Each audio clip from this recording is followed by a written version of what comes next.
morning to all. Bodo News 24 आव नोंथांमोनखौ बरायबाय। आं नोंथांमोननि एंकर एस आरो दिनैनि फुंबिलिनि खौरांखौ आं नोंथांमोननि सिगाङाव फरायथिनो लादों।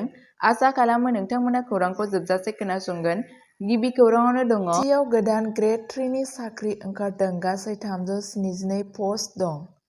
BTR नि साख्रि नागिरग्रा लाइमोनफोरनि थाखाय गोजोनथाव खौरां।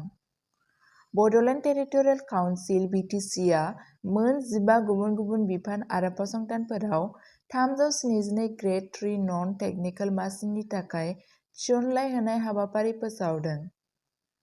आरजाथाव बिनायसाफोरा 20 नबेम्बर 2024 सिम बेलासिनि 5 रिंगासिम बे मासिफोरनि थाखाय आरज गाबहरनो हागोन।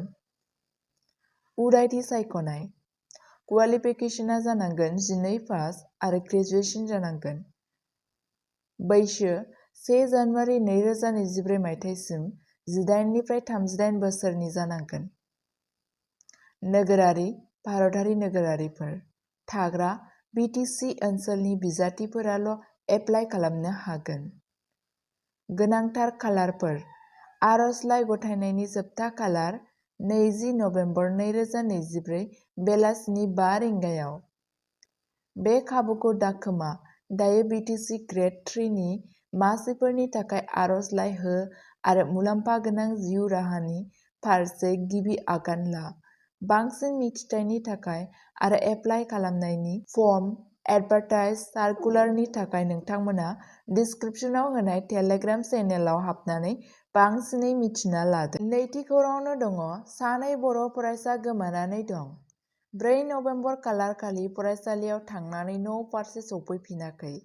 सनितपुर जिल्ला राङापारा पुलिस थाना पस्ट अफिस उरहिल गामि बेन्दोंआव थानाय उत्तर बिरहांपारा गामिनि बिफा जगेश्वर बसुमतारीनि फिसाज्ला काकी बसुमतारी, जाय 18 बोसोर बैसोनि, आरो 4 नं दिपानजुलि गामिनि बिफा जनाता बसुमतारीनि फिसाजो रुपाश्री बसुमतारीया, जाय 14 बोसोर बैसोनि, थांनाय 4 नबेम्बर खालारखालि फरायसालियाव थांनानै न' फारसे सफैफिनाखै। नखरनि सोद्रोमाफोरा सानैखौबो बबेयाव दं जेबो खौरां मोनाखै। बेनिखायनो सावगारियाव नुनाय हौवासा आरो हिन्जावसाखौ सोरबाफोर बहाबा नुसनोब्ला खौरां हरनो थाखाय खावलायहरदों नखरनि सोद्रोमाफोरा। जानबुं नम्बर 7099333160। बे खौराङावनो दङ। कार्बि आंलंआव 8 कौटि रांनि हेर'इन जब्द। 2 हमजादों। कार्बि आंलं पुलिसआ मैया लौहरीजान नाकायाव गंसे ट्राकखौ हमदोंमोन, जायनि जाहोनाव 8 कौटि रांनि 1140.58 ग्राम हेर'इन बोखांनो हादोंमोन। बे अपारेशन, जाय ओनसोलाव फेग्रा मुवा फालांगिखौ होबथानो थाखाय सोलिबाय थानाय नाजानायखौ दिन्थियो, बेनि फिथाय महरै फेग्रा मुवानि आयेन बेरेखा रोगानायजों सोमोन्दो थानाय 2 सुबुंखौबो खानाय जादोंमोन।